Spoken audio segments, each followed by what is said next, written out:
Greetings everyone, welcome to Nick's Mods. Today we go digital with less of a full cross-theme conversion and more of a sub-theme one, keeping it all within Ninjago this time. I love Prime Empire, it's one of my favorite waves on Ninjago sets, and one of the few I've ever bought any of, but it feels far from complete, with little for the villains to work with besides typical video game mooks, and most of the ninja spotlight focused on half of them. Prime Empire Cole did get one vehicle to himself, this Mario Kart looking thing for 4-year-olds, which, okay, good color scheme. The orange and black go well with that Digi Ninja white and green, but it could have been more, and I'm not the only one who thought so in 2020. Check out this mod by Sam's Brick Lab. I just discovered it while writing the script. It's heckin' slick. Goes well with the other sharp vehicles of the day, but the direction I went in is a little more bumpy.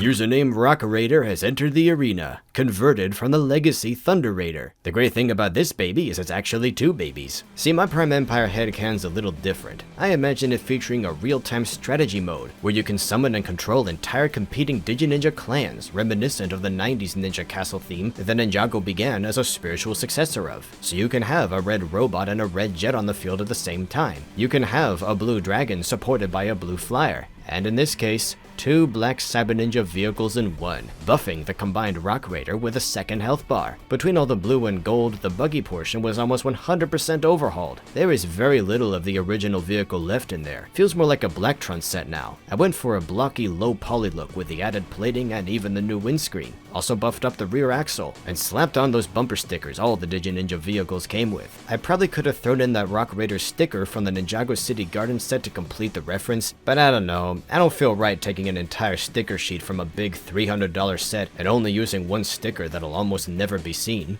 But it was essentially working those white 2008 Bionicle fins and the pixelated streaks so characteristic of this wave. They don't get in the way at all, and they make the set feel fast for its chunkiness. The robot's changes are a little lighter. The trickiest part was just fitting a ninja in there with that backpack and health bar. It could probably stand to have a couple stickers on the feet, but I didn't want to make it too busy with the shoulders pre-decorated as is. What makes me really happy with this mod is how it complements the official builds. This robot goes well with the red one, the buggy goes well with other wheels. Just adding essentially a fourth color, a fourth team, really makes the line feel more complete. But while we're at it, Zane was a no-show, I think, though I did contemplate modding the Shiricopter, yellow rotors and all. It just kinda looked hideous in my head, and there's so much white already on the other ninja contraptions, it wouldn't even stand out much. It's kinda like how there wasn't a yellow Dino Charge or Kyoryuger mecha because most of them are half yellow already, so it'd be redundant. But what about Nia? She was digitized, and she got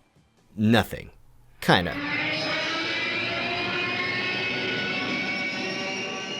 You cannot tell me with a straight face that the Ninja Tuner car wasn't designed for Nia. It wears her colors, she drives it in the season's big race, she drives it again in the most recent shorts. Something tells me they just gave it to Scott because they didn't think boys would want a car with cooties. Could have at least included her as a side character, give you the option. But everyone I knew said the car was garbage, so I skipped it at first, modding the Emperor Dragon for Nia instead, thinking it would go well with J Cyber Dragon since the two ninja were a couple. And it was awful. I was ready to give up. Then I saw Nia drive the Ninja Tuner car in the show and facepalmed. I love this car. It's all razor-sharp lines and exposed car guts, the grays breaking up the many neon elements so they clash less. The freaking flight mode? This thing's awesome. Not perfect, but my modifications were small this time. A tile here, a wedge there, cleaning up some bits and bulking out others, making the driver compartment more comfortable. And now it sits as one of my favorite LEGO cars ever. This mod is subtle enough to not warrant its own episode, so today's a twofer. In fact, why stop there? Let's mod the original car to look more like the new one. There we go. Heck, let's keep going. Let's give them all video game controllers.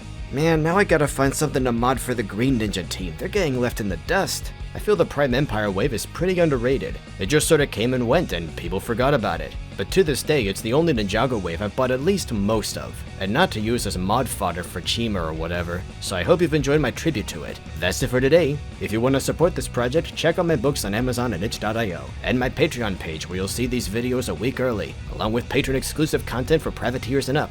See you next mod. Toodles!